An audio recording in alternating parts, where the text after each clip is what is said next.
ठीक है, so note सबके पास है और अब मेरा पूरा डिस्कशन स्टार्ट हो रहा है। ठीक है, तो ध्यान सुनना।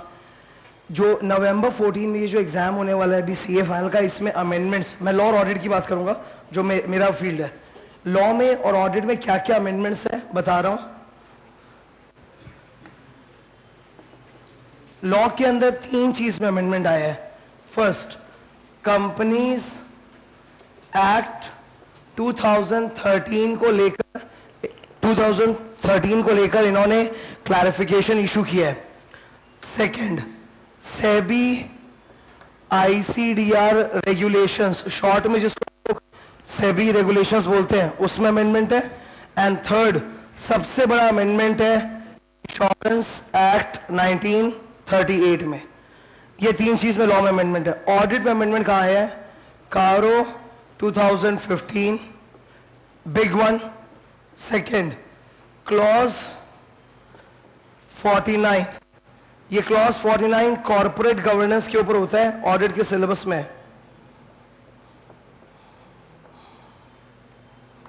इसके अंदर क्लॉज 49 में अमेंडमेंट आया है।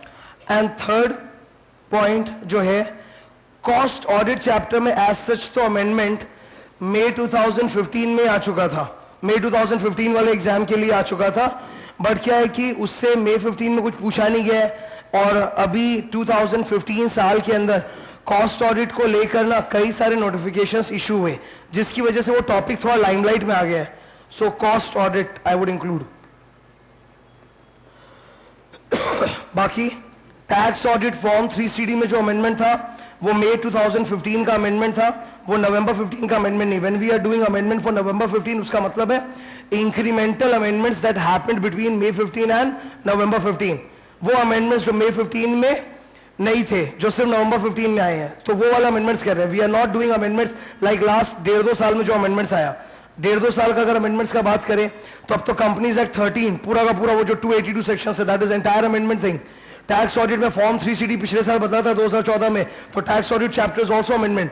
तो वैसे बात नहीं हो रहा है, बात हो रहा है इंक्रीमेंटल अमेंडमेंट्स का।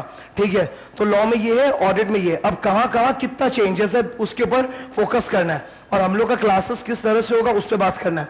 फर्स्ट देख लो, ये कंपनीज एक्ट 2013 में मेरे को विशेष कुछ नहीं बताना है, केवल 5 मिनट मेरे को इसके ऊपर बोलना है, बिकॉज उन्होंने क्लैरिफिकेशन इशू कर दिया।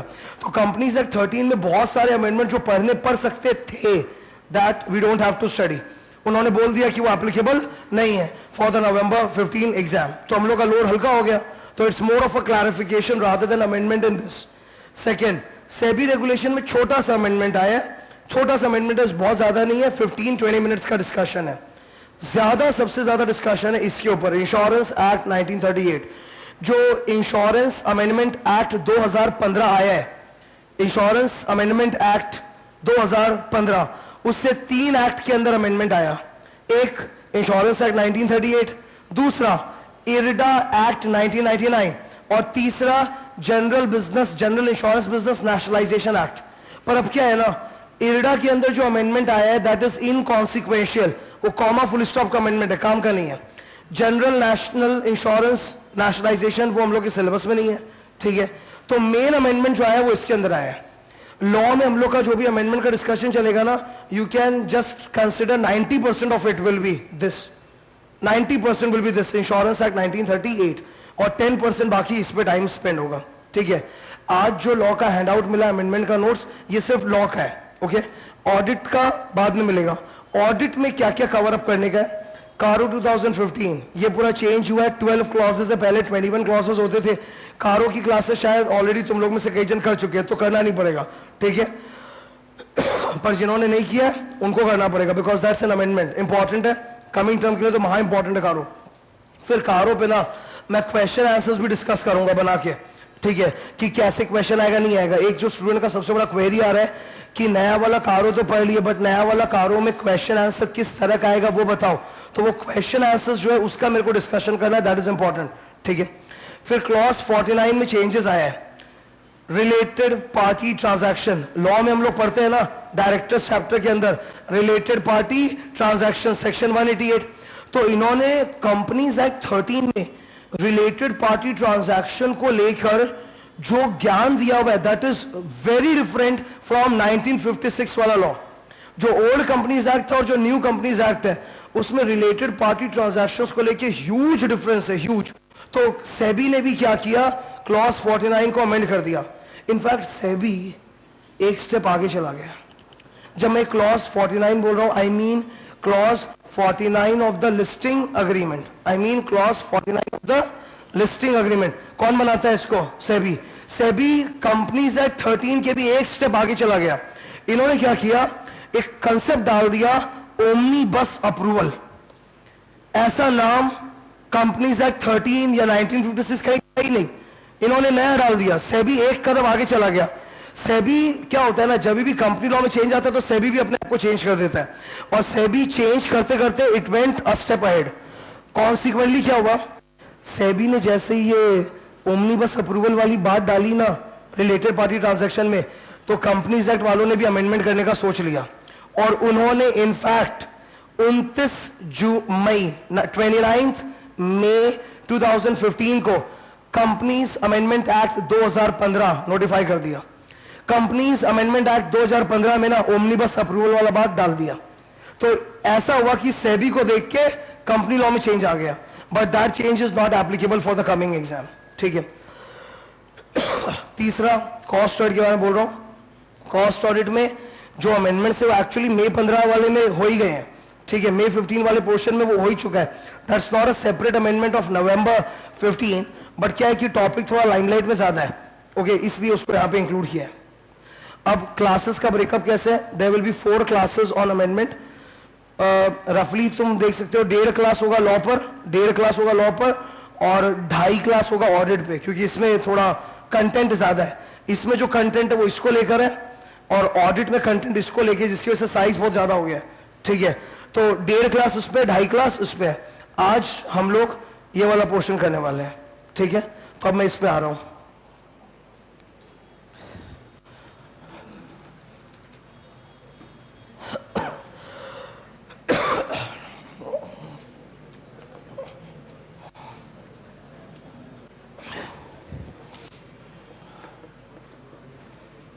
Page A, page A,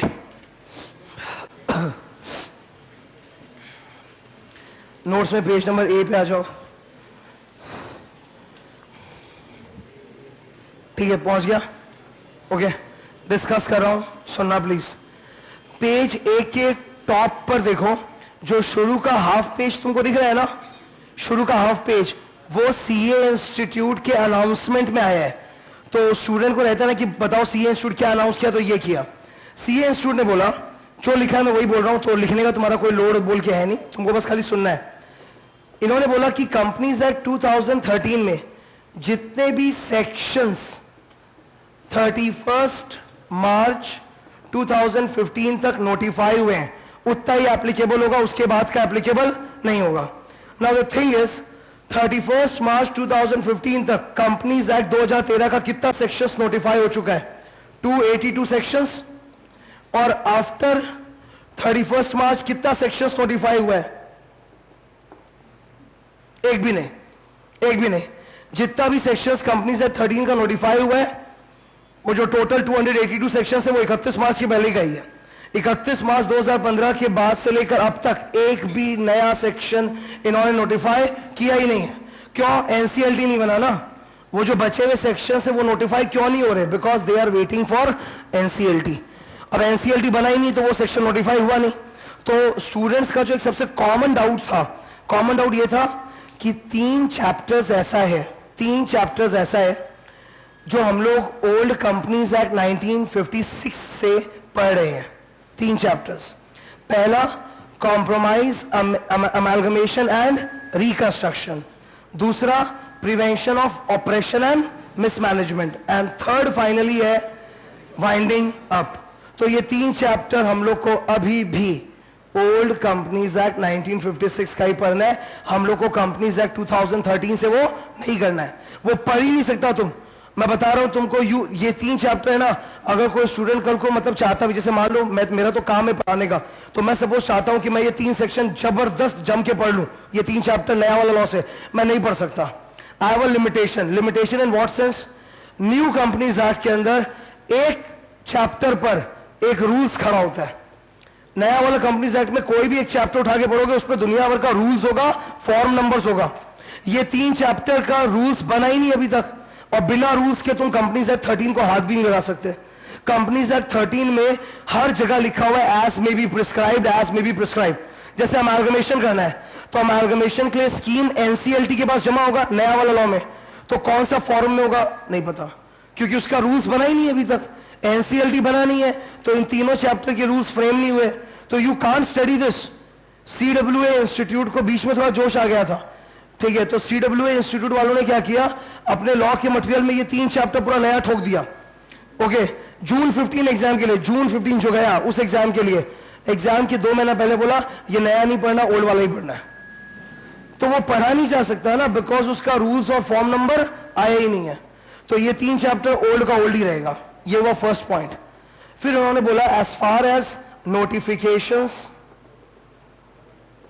orders, circulars etcetera are concerned, 30th April 2015 तक जो भी आया है दैट बिकम्स एप्लीकेबल। अब ऐसा इन्होंने क्यों किया सीए इंस्टीट्यूट ने कि इसके लिए तो 31 मार्च और इसके लिए 30 अप्रैल? इसका रीजन है ना कारो, इसका रीजन है कारो। कारो कब आया? 10th अप्रैल 2015।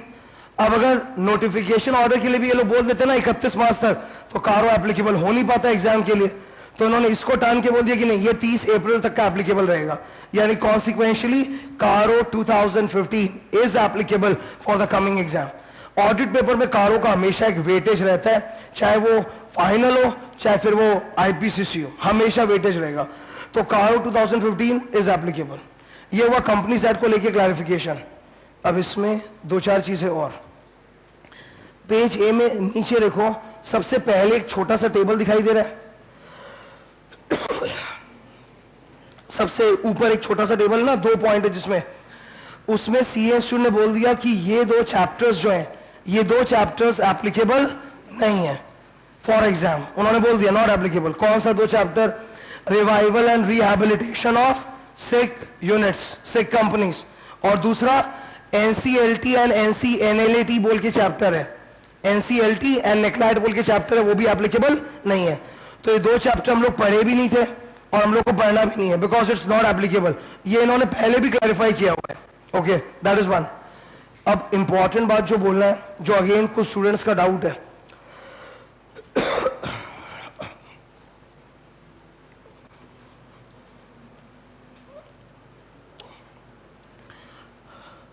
कंपनी लॉ में रिसेंटली जो 2 सबसे बड़ा चेंजेस आया है वो ये है, कंपनीज अमेंडमेंट एक्ट 2015।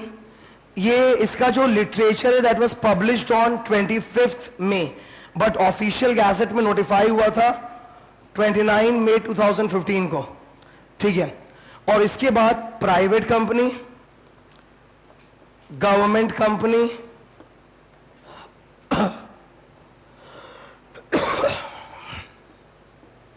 ये 4, इनको लेके जबरदस्त एग्जेम्पशन का नोटिफिकेशन आया है, जिसके लिए पूरा इंडिया वेट कर रहा था, खास तौर पे प्राइवेट कंपनी के लिए। ह्यूज एग्जेम्पशन नोटिफिकेशन आया कब? 5 जून 2015। असली मायने में अगर कंपनीज एक्ट में कुछ बदला है ना लास्ट 6 मंथ्स में, तो वो यही है।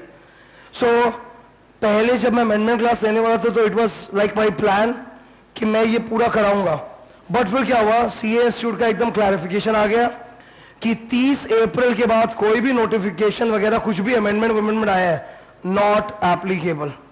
तो this entire thing is not applicable for November 15 exam, and this will become applicable for May 16 exam. तो नवंबर 15 से May 16 का जो अमेंडमेंट है, कम से कम कुछ अमेंडमेंट तो ऐसा है जो हम लोग आज खड़े होकर यहीं पे जानते हैं। और जो बड़ा अमेंडमेंट है, प्राइवेट कंपनी का जो एग्जेम्पशन नोटिफिकेशन, दैट्स अ छोटा अमेंडमेंट की बड़ा अमेंडमेंट? बड़ा अमेंडमेंट। तुमको याद है जब हम लोग ये ऑडिट का सीलिंग लिमिट पढ़ रहे थे, एक ऑडिटर पे सीलिंग लिमिट कितना था?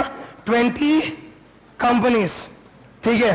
Just before this exemption just before this exemption जब हम लोग सीलिंग लिमिट पढ़ रहे थे ऑडिटर का सेक्शन 141 में, तो लिखा हुआ था 20 कंपनीज, यानी 20 public plus private company.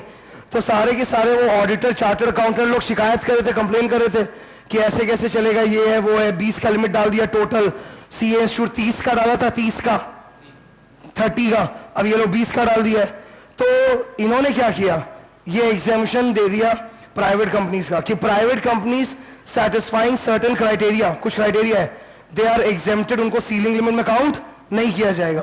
Effectively बोलूं तो वापस से ऑडिटर का सीलिंग लिमिट हो गया 20 पब्लिक कंपनी, क्या हो गया फिर से 20 पब्लिक कंपनी, और प्राइवेट कंपनीज कुछ लिमिट्स है, जितना करना है उतना कर सकते हो। Now that was a very important amendment. 5 जून को ये अमेंडमेंट नोटिफाई हुआ था प्राइवेट कंपनी में ऑडिटर वाला सीलिंग लिमिट, और 6 मई तक इंटरनेट पे, मोबाइल, ये ईमेल, हर जगह it was flooded. Chartered accountants लोग एकदम स्प्रेड करने लग गए ये चीज को, एकदम लाइक एक दिन के अंदर आई गॉट 7 एसएमएस। एक सीए इंस्टीट्यूट का आया, फिर जो ईआईआरसी के जितने भी वो होते हैं ना, वो क्या बोलते हैं उनको, अरे जो काउंसिल में बैठते हैं, ठीक है,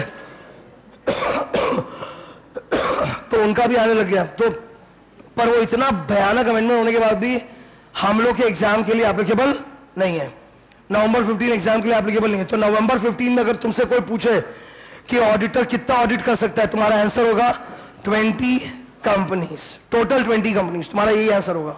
ओके, तो दिस इज नॉट एप्लीकेबल, एकदम क्लियर, ठीक है। तो अब यहां पर उस पेज नंबर ए में ना सेकेंड बॉक्स देखो, तो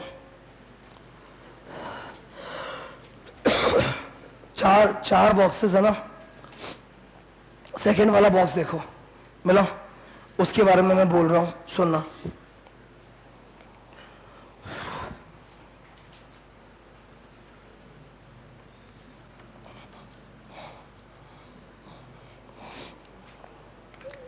सेक्शन 188 सब लिख के दिया है, फिर से बोल रहा हूं, कॉपी नहीं करना, खाली बस सुनना है। ये 188 हम लोग के बड़े काम का सेक्शन है, डायरेक्टर्स के अंदर आता है ये, रिलेटेड पार्टी ट्रांजैक्शंस, ठीक है। इसमें अराउंड 7 टाइप के रिलेटेड पार्टी ट्रांजैक्शंस लिखे हुए हैं, 7 टाइप के रिलेटेड पार्टी ट्रांजैक्शंस है, और हर एक ट्रांजैक्शन के लिए ना कुछ थ्रेशोल्ड अमाउंट प्रिस्क्राइब किया गया है।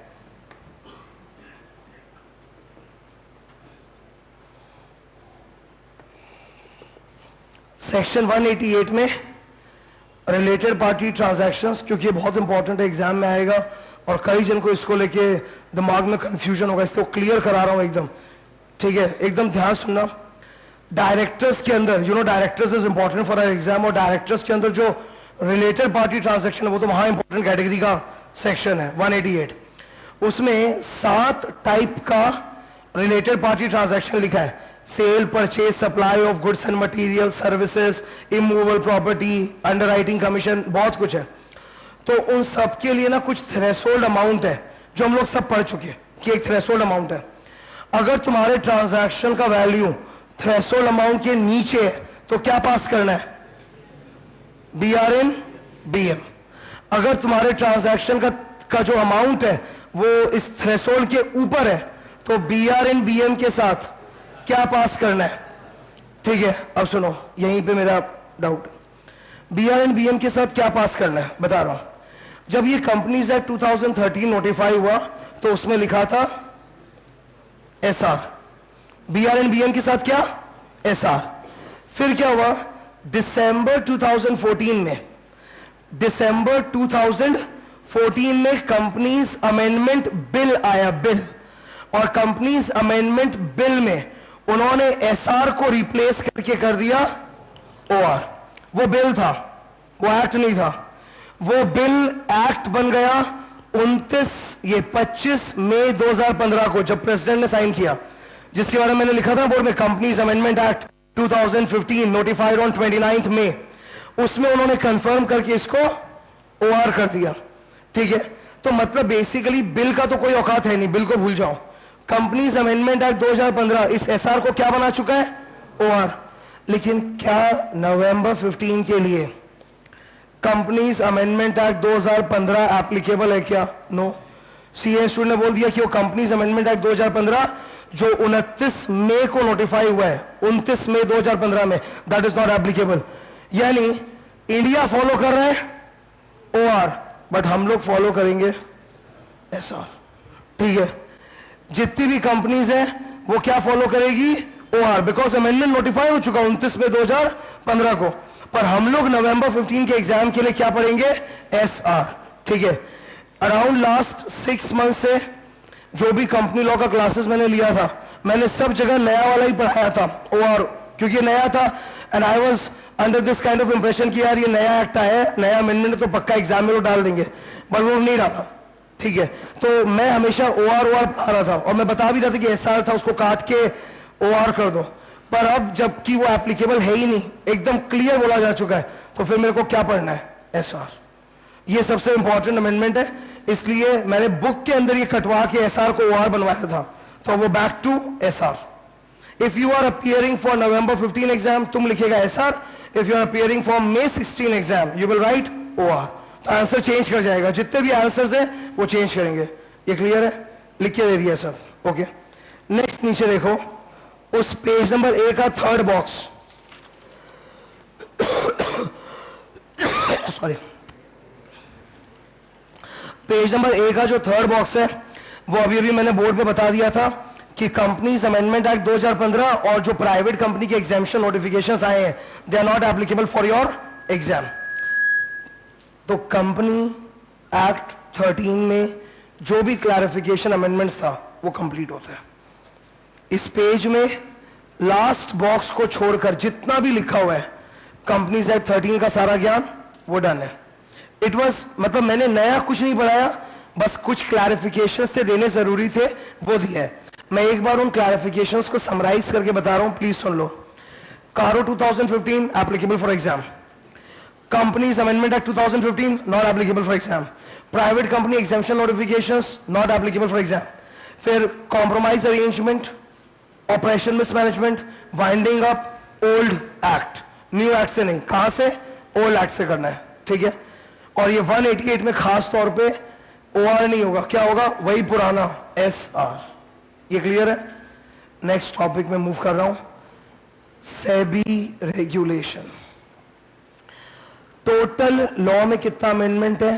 3। एक हो गया डिस्कस कंपनीज एक्ट को लेके क्लैरिफिकेशन।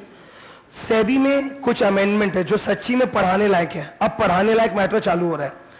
सेबी का जो अमेंडमेंट है ना वो इतना सा है, नीचे देखो, नीचे लास्ट बॉक्स दिख रहा है, नीचे लास्ट बॉक्स दिख रहा है, पेज नंबर A पर लास्ट बॉक्स वही है। मैं उसको लेके ना कुछ कॉपी में नोट्स भी लिखाऊंगा समझने के पर्पस के लिए। ठीक है,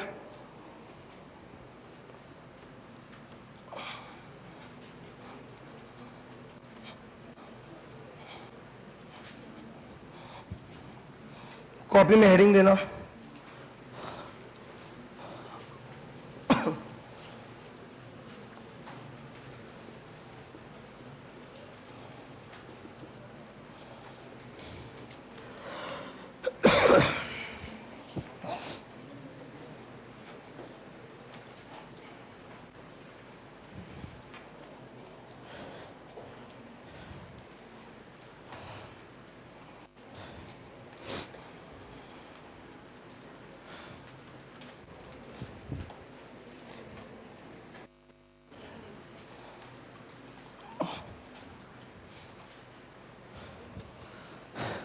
सेबी रेगुलेशंस ऑन वारंट्स। अब यहां से एक्चुअल पढ़ाने का चीज शुरू हो रहा है, मेरे को पढ़ाना ही है। ये वारंट्स क्या होता है और इसको लेके ये क्या नया अनोखा अमेंडमेंट आया है। वारंट्स पे आज तक सीए फाइनल में एक बार भी क्वेश्चन नहीं पूछा, बट क्योंकि अमेंडमेंट आया है all of a sudden it becomes important. और तुम देख रहे हो उस बॉक्स के अंदर 4 पॉइंट्स है, an ideal question for 4 to 5 marks. CA final के लॉ के पेपर में कितने मार्क का क्वेश्चन आता है? लाइट लॉ का 4 मार्क का एकदम कॉमन है। पेपर का ब्रेकअप होता है 120 मार्क। पेपर कितने का सेट होता है? 120 का। 120 में से ना 78 मार्क्स का होता है कंपनी लॉ और 42 मार्क्स का आता है अलाइड लॉ से। वो 70-30 नहीं है, कई जैसे बुक में लिखा होता है ना 70:30, company law 70, allied law 30, it's like that. Paper तो 120 का सेट होता है, तो 78 मार्क्स का होता है कंपनी लॉ और 42 का होता है अलाइड लॉ। और ये लोग क्या करते हैं, अलाइड लॉ से ना 4-4 मार्क्स का 10-10, 11-11 क्वेश्चन डालते हैं 4 मार्क्स का। 4 मार्क्स का देने का मकसद ये होता है कि एक होलिस्टिक कवरेज हो जाए। 4 मार्क्स का देने का मकसद है कि हर अलाइड लॉ के चैप्टर से कुछ ना कुछ उठा के डाल दो। तो ये तो 4 मार्क्स के लिए एकदम आइडियल कैंडिडेट है ये क्वेश्चन। तो व्हाट इज दिस वारंट्स, पहले समझाऊंगा फिर लिखाऊंगा, सुनो। वारंट्स ऑप्शन जैसा होता है पर ऑप्शन से डिफरेंट होता है। ऑप्शंस क्या होता है ये सबको पता है, वो मेरे को बताना नहीं है, वो माफा में अकाउंट्स में होता है, एसएफएम और अकाउंट्स में होता है। Options, call option, put option, ये सब ज्ञान सुना हुआ है। Basically what is an option? An option gives you a right to buy the security at an exercise price. Option gives you the right to buy a security, call option. Option gives you the right to buy a security at an exercise price irrespective of the prevailing market price on that particular day. यही option है। Warrant भी ऐसा ही है पर different है। Warrant भी ऐसा ही है पर डिफरेंट है। क्या फर्क है भाई वारंट में और ऑप्शन में? Warrants are issued by company itself. Options are not issued by company itself. Options basically market का एक प्रोडक्ट है। ऑप्शंस क्या है? स्टॉक मार्केट का एक प्रोडक्ट है। अगर आज मैं रिलायंस का ऑप्शन खरीद लूं, कॉल ऑप्शन खरीद लूं, तो ये ऑप्शन मेरे को कंपनी दे रही है क्या? मेरा पे किया हुआ ऑप्शन प्रीमियम कंपनी के पास जा रहा है क्या? मैं सपोज रिलायंस का या कोई भी कंपनी का ऑप्शंस खरीद लूं, तो ऑप्शंस में मैं जो ऑप्शन प्रीमियम दे रहा हूं वो कंपनी को जा रहा है कि वो सामने वाले आदमी को, इन्वेस्टर को जा रहा है ना वो? तो मतलब ऑप्शंस मार्केट का पैदा किया हुआ एक प्रोडक्ट है, वो कंपनी द्वारा इशूड कोई सर्टिफिकेट नहीं है। Warrant is properly a certificate like share. हम लोग शेयर्स के लिए नाम बोलते हैं ना, शेयर सर्टिफिकेट। तो warrants are proper instruments, there is warrant certificate and issued by company straight away. पैसा जो तुम देते हो ना वारंट के लिए, वो किसको जाता है? स्ट्रेट कंपनी को। तो वारंट ऑप्शन जैसा है और ऑप्शन से डिफरेंट भी है। वारंट्स का मकसद क्या होता है? वारंट्स जनरली ना डेट इंस्ट्रूमेंट्स के साथ इशू किया जाता था। What is debt instrument? Debentures, bonds. Debentures and bonds को हम लोग बोलते हैं डेट इंस्ट्रूमेंट्स। क्या होता है कि डेट इंस्ट्रूमेंट के साथ ना कंपनी एक वारंट दे देती थी सस्ते में, एकदम सस्ता में एक वारंट इशू कर देती थी कि जो डिबेंचर होल्डर है चाहे तो अपने वारंट सर्टिफिकेट को फ्यूचर में शेयर में कन्वर्ट करा सकता है। आज सोचो अगर साथ में कुछ तुमको मिले सस्ते में, तो it makes the product attractive. So debentures became attractive. Company सोचो तुमको डिबेंचर के साथ अगर वारंट भी दे दे तो प्रोडक्ट का जो कॉम्बो है वो अट्रैक्टिव हो गया ना, तो ज्यादा से ज्यादा इन्वेस्टर डिबेंचर्स या बॉन्ड्स खरीदेंगे। तो अर्लियर द इंटेंशन वाज कि warrants are issued with the debt instruments. Warrants are issued with the debt instruments to make the product attractive. That was the notion. But फिर क्या हुआ, recent times में सेबी ने observe किया कि companies लोग जो आईपीओ एफपीओ आती है ना, public issue, IPO FPO public issue, उसी के अंदर वारंट्स इशू करना चालू कर दिया सस्ते में। जो आईपीओ एफपीओ में शेयर्स दे रहा है उसी के साथ एकदम सस्ते में वारंट्स दे रहा है कि वो शेयर होल्डर जो है उसको कुछ वारंट सर्टिफिकेट भी मिल गया, फ्यूचर में वो उसको शेयर में कन्वर्ट करा सकता है। वारंट का जो प्राइस होता है ना, it is based on the shares का प्राइस। ठीक है, वारंट में क्या होता है, थोड़ा सा पैसा आज ले लिया जाता है तुमसे और बाकी का पैसा जिस दिन तुम वारंट को शेयर में कन्वर्ट कराओगे ना उस दिन लेंगे। जैसे मान लो फॉर एग्जांपल वारंट की कीमत है 400 रुपया, बेसिकली शेयर का कीमत है 400 रुपया। तो आज कंपनी क्या कर रही है, शेयर्स के साथ तुमको एक्स्ट्रा 100 रुपए में वारंट्स दे रही है। फ्यूचर में तुम चाहो तो बैलेंस का 300 रुपया देके उस वारंट को शेयर्स में कन्वर्ट करा सकते हो। सो ये वारंट्स शेयर्स के साथ कॉम्बो में इशू होना चालू हो गया। सेबी ने पाया कि this is becoming a mechanism for preferential issue to promoters. SEBI ने देखा ये जो वारंट वाला धंधा चालू किया ना कंपनी, एक्चुअली ये प्रमोटर्स को प्रेफरेंशियल इशू करने के लिए हो रहा है। तो सेबी ने बोला इसको तो रेगुलेट करेंगे, इसको तो फिर हम लोग वारंट को अब से रेगुलेट करना चालू करेंगे। तो सेबी ने वारंट को लेकर कुछ नियम बना दिया। क्या नियम बनाया, बात कर रहा हूं। ठीक है, सेबी बोला ये जो वारंट है ना, जो आप शेयर के साथ दे रहे हो कम पैसा लेके, इसमें इन्वेस्टर के पास 18 मंथ्स का विंडो है। इन्वेस्टर के पास कितने महीने का विंडो है? 18 मंथ्स का विंडो है, 1.5 साल का।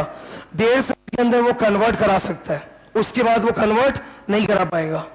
1 सेकेंड, वारंट फोकट में इशू नहीं होगा, मतलब एक पे एक फ्री ना। शेयर ले रहा है तो शेयर के साथ वारंट फ्री, नो। वारंट का जो कीमत है उसका 25% कम से कम लेना ही पड़ेगा। तो वारंट पूरा फ्री में नहीं दे सकते, वारंट के साथ 25% उसका जो कीमत है वो आज लेना पड़ेगा। बैलेंस 75% जो है वो जब वो कन्वर्ट कराएगा इन्वेस्टर तब ले लेंगे, ठीक है। तीसरा एक पॉइंट, अगर मान लो जैसे यू आर एन इन्वेस्टर, तुमने शेयर्स तो खरीदा ही है, साथ में वारंट भी तुमको मिला, तुमने 100 रुपए दे के खरीद लिया। अब 25% तो कलेक्ट कर लिया कंपनी ने तुमसे। अगर 18 महीने के अंदर तुम वारंट को कन्वर्ट नहीं कराया तो तुम्हारे द्वारा पे किया वो जो 25% अमाउंट था वो कंपनी रखेगी, दे देगी? रख लेगी। कंपनी फोरफीट कर लेगी वो पूरा पैसा अगर तुम कन्वर्ट नहीं कराया।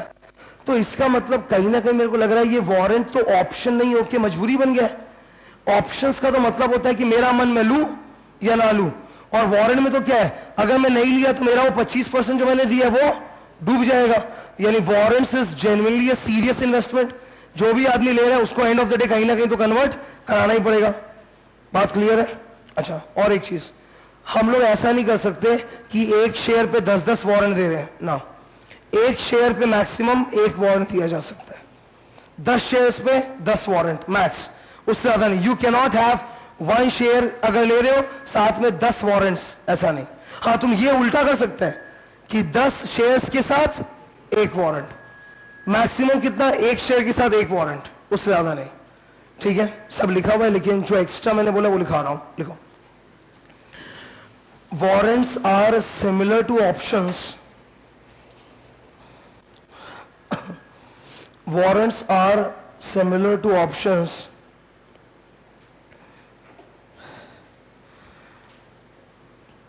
similar to options in a sense that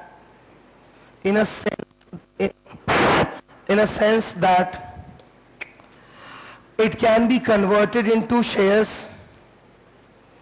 It can be converted into shares at a future date,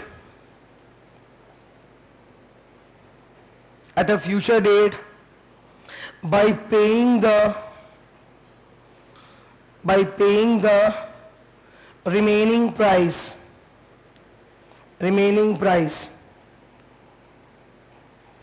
Full stop, paragraph change. However, it is also different from options.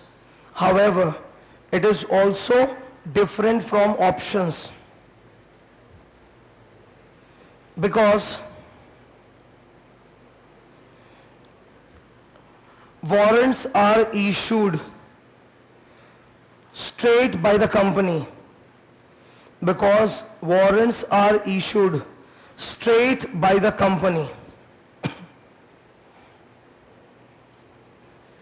Full stop. The money paid by investor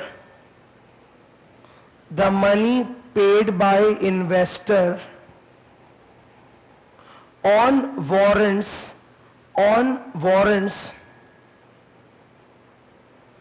goes straight to the company.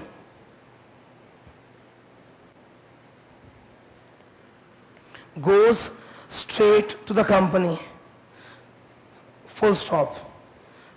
Paragraph change करो. Earlier, warrants were issued along with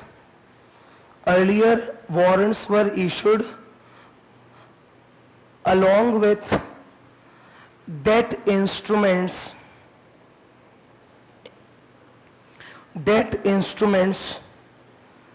to make them more attractive.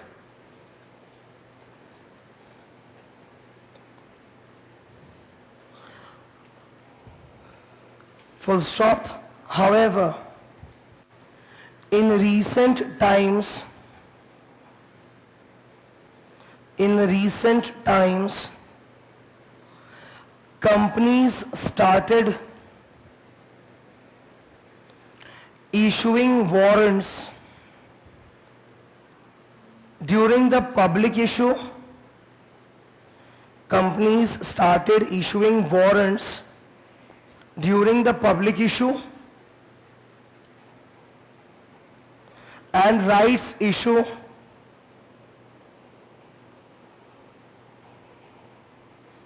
and rights issue itself. Full stop. This led to an indirect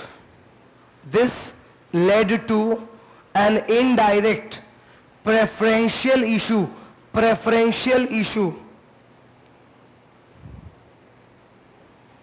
and became an instrument of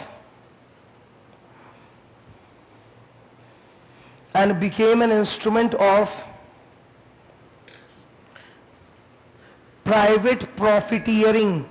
Private profiteering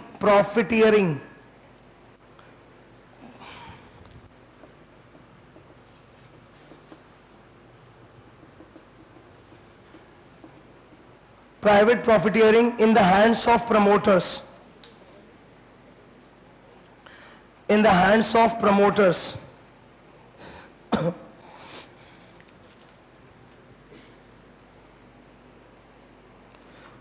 Full stop. So SEBI issued regulations for the same. बस अब जो भी है वहां से पढ़ना है, notes में आओ।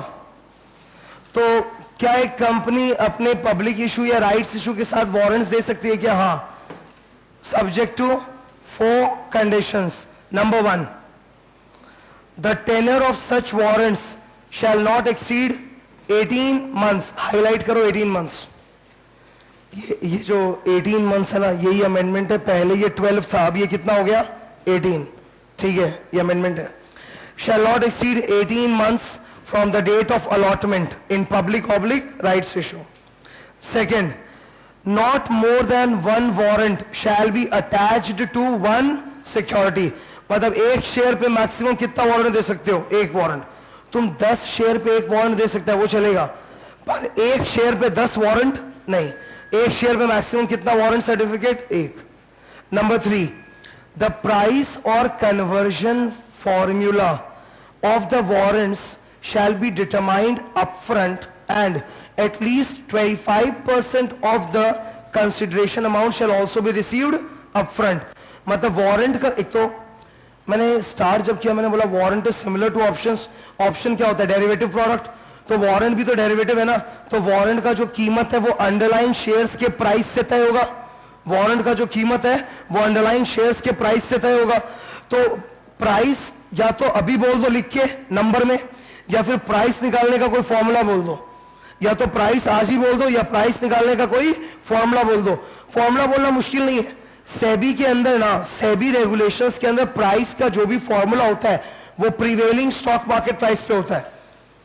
सेबी के अंदर प्राइस का जो भी फॉर्मूला होता है वो प्रीवेलिंग स्टॉक मार्केट प्राइस पे होता है। लिस्टेड कंपनी है ना, तो स्टॉक मार्केट में प्राइस तो अवेलेबल ही है, तो प्राइस का फॉर्मूला लिखा हुआ होना चाहिए और कम से कम 25% आज ही ले लो। ठीक है।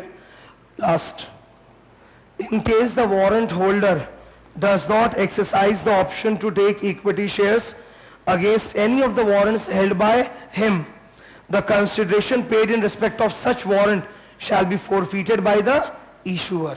issuer का मतलब लिखो listed company. issuer का मतलब है listed company. ठीक है, ये खत्म होता है। 2 अमेंडमेंट्स थे जो बेसिकली एक पेज में समाये हुए हैं, वो हो गया। सबसे बड़ा अमेंडमेंट है इंश्योरेंस एक्ट 1938। वहां से मैं स्टार्ट करूंगा आफ्टर अ ब्रेक। ठीक है, एक शॉर्ट ब्रेक दे रहा हूं। मनीष को बोलो ना, पीछे एक बार मनीष को बोलो ना।